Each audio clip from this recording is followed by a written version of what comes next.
Pega a outra camada e faz em branco as partes que você vai querer do olho.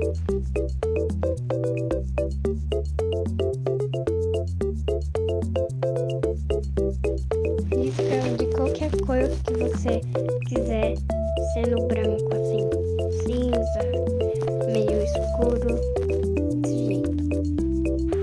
Se você não quiser ficar tão escuro assim, agora vai lá, bota em desfoque, coloca no desfoque e faz assim, leve. Não, assim não, leve assim. Isso aí, né?